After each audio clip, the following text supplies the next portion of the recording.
در شهر ترسونزاده 16 کارخانه‌های خرد به استخراج کندنی‌های فایده‌ناک معمولی عموم مشغول هستند.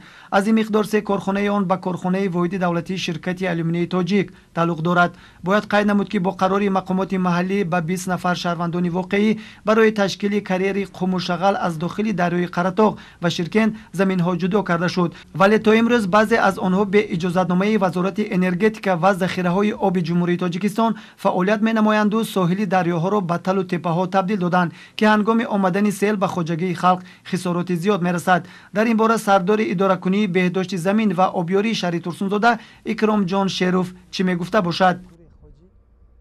در حقیقت این دریا ساحل خود مجروح گم میکند. اگر دریا اگر سیل بیاید این سیل همه راهش گم میکنه. سببی که این خیلی همین کار کرده کارخانه قم و شغل همین زیان بسیار رسانده استاده است. همین کشاورزی ساخه همچنین همین خوجگی ها زیان کلان میرسه. سببش که این دریا راه خودش گم میکنه. از طرف شعبه حفظ محیط زیست شهر ترسونزاده اوید اجرای کارهای ساحل مستحکم کنی در یک جایگی کارمندان ستاد اوید به حالتهای فوق‌العاده و مدافع گردنی فعالیت یکچند کارخانه‌های قم و شغل بازداشت کرده شد و نسبت 8 نفر شهروندانی که در این سند قانونشکنی کردند پرونده ها آغاز گردید، گفت مدیر شعبه حفظ محیط زیست شهر ترسونزاده لایق رحمانوف. ما در سال 2017 از ماه январ این جانب کارهای فرماندهی گزارنده شدیم، حتی با جوابگری ماموری هم کشیدیم برای برطرف نمودن کمبودی‌ها با خودی همو شهروندانی که شهرنامه کرده بودند با صاحب کاران برطرف کرده شدند.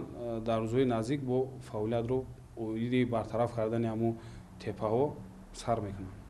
در واقع کارخانه‌های قم و شغل امروز در ساحل دریای قره‌طاق و شرکند خنک نظری کرده مجرای دریاها را با توده‌های قم و شغل بند کردند که شما با چشم سر دیده از اینجا خلاصه‌های درکاری میبرید.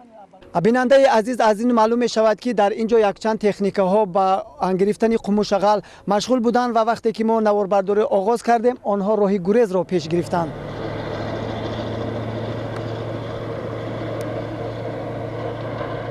امروز اکثر کارخانه‌های قم و شغل غیر قانونی و پنهانی فعالیت می‌نمایند. برای روشنی این معما از کارخانه قم و شغل شرار دیدن کردیم که دیرکتور این کارخانه مقدس رسولوه بدون نواربرداری گفت که من ساحل دریا از آنجایی که قم و شغل میگیرم ساحل مستحکم کنیش رو برداشت دارم. در واقع امروز به دریای شرکند آب جاری نمی‌شود، تنها کوهپاره‌های خردی قم و شغل به نظر می‌رسد و خلاص. در واقع بعد از چند لحظه ها انیخترش بعد از 1 ماه باشد یا 2 ماه باشد آب و هوا نااستوار میگردد و بارش باران و برف در شهر ترسونزاده به نظر میرسد. تا چه اندازه آبی برف و باران به سمت پایان جاری می شود این را وقت نشان میدهد، چرا که همه ساحل دریا بند شده است و دریا مجرای خود را گم کرده است.